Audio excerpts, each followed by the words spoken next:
मौलाना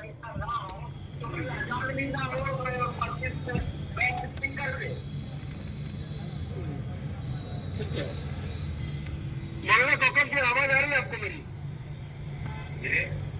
मौलाना साहब, ये जो फर्क पैदा हो रहा है, जिम्मेदारी सबकी है, ये क्यों हो रहा है? मौलाना साहब,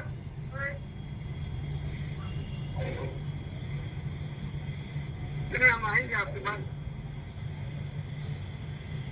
अशोक पांडे की आवाज आ रही है आपको? हाँ बिल्कुल बिल्कुल आवाज आ रही है, बताएं भाई साहब। अशोक पांडे जी, ये फर्क क्यों पैदा किया जा रहा है? ये सब देश को तो बिल्कुल अच्छा नहीं लगता। वो देश की अंतरात्मा तो कहीं ना कहीं चोटिल होती होगी। देखिए, देश की अंतरात्मा अगर चुटहिल हो रही है तो मैं तो समझता हूँ कि माननीय मुख्यमंत्री जी ने ये आदेश किया है, ये एक बहुत ही अच्छा आदेश है, जहाँ पर सब लोग अपने अपने धर्म के नाम पर रोटियां सेक रहे हों।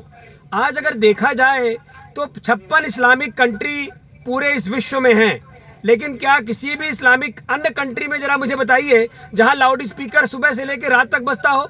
क्या ये लाउड स्पीकर लगाने के लिए अनुमति लेनी पड़ती है? चाहे वो हिंदू हो चाहे वो मुसलमान हो, किसी भी व्यक्ति को लाउड स्पीकर लगाने के लिए अनुमति लेने का आदेश है। लेकिन क्या कोई मस्जिद इस आदेश को लेती है? वो रोज सुबह 4 बजे से लेकर के शाम तक चलाते हैं। इसके बावजूद अगर माननीय मुख्यमंत्री जी ने कहा है कि आपके मंदिर परिसर तक या मस्जिद परिसर तक दोनों के लिए आदेश लागू किया जा रहा है, ये खाली किसी एक को दबाने की बात नहीं हो रही है, दोनों पे ही आदेश लागू है। अगर ये आपका परिसर के बाहर आवाज़ नहीं जानी चाहिए तो मैं समझता हूँ कि इसका स्वागत होना चाहिए और इसका अनुपालन भी सुनिश्चित होना चाहिए। ये वैसे भी हमारी नैतिक जिम्मेदारी है कि हम किसी भी कान फोड़ू शोर को अपने कानों में क्यों सुने। जो भी है, जो अपने मंदिर परिसर में जो जा रहा है वहाँ वो सुनेगा, वरना इसमें तमाम सियासी चीज़ें खड़ी हो रही थी। कोई हनुमान चालीसा लेकर के अपनी दुकान सजा रहा है, कोई अपनी जो है जगह जगह मस्जिद पर अजान करके अपनी दुकान सजा रहा है। तो ये चीज़ें नहीं होनी चाहिए। अगर हमें एक बात सर्वभाव में रहना है तो हमें सर्वभाव में रहने के लिए जो नियम और शर्तें होती हैं उसको हमें पालन करना ही होगा। समाज को समाज की समरसता से ही चलाया जा सकता है, किसी के दबाव और जोर जबरदस्ती से नहीं चलाना चाहिए।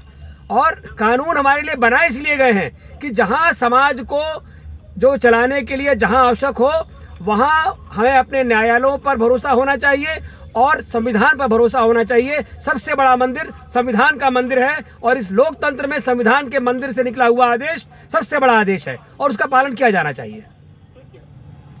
मौलाना कौकब जी, ये फर्क क्यों हो रहा है? क्या कारण है कि हम एक दूसरे को ये समझने लगे हैं कि ये हमारा नहीं है, वो हमारा नहीं है, हम उसके लिए? ये क्यों हो रहा है? ये कबीर को ही मान लेते भाई। मैं एक बात एक मिनट में कहना चाह रहा हूँ, ये कबीर को ही मान लेते। काकर पाथर जोड़ के मस्जिद लई बनाए, ताचड़ मुल्ला बाग देखा बहरा हुआ खुदा है, ये वही मान लेते, कबीर की बात को मान लेते।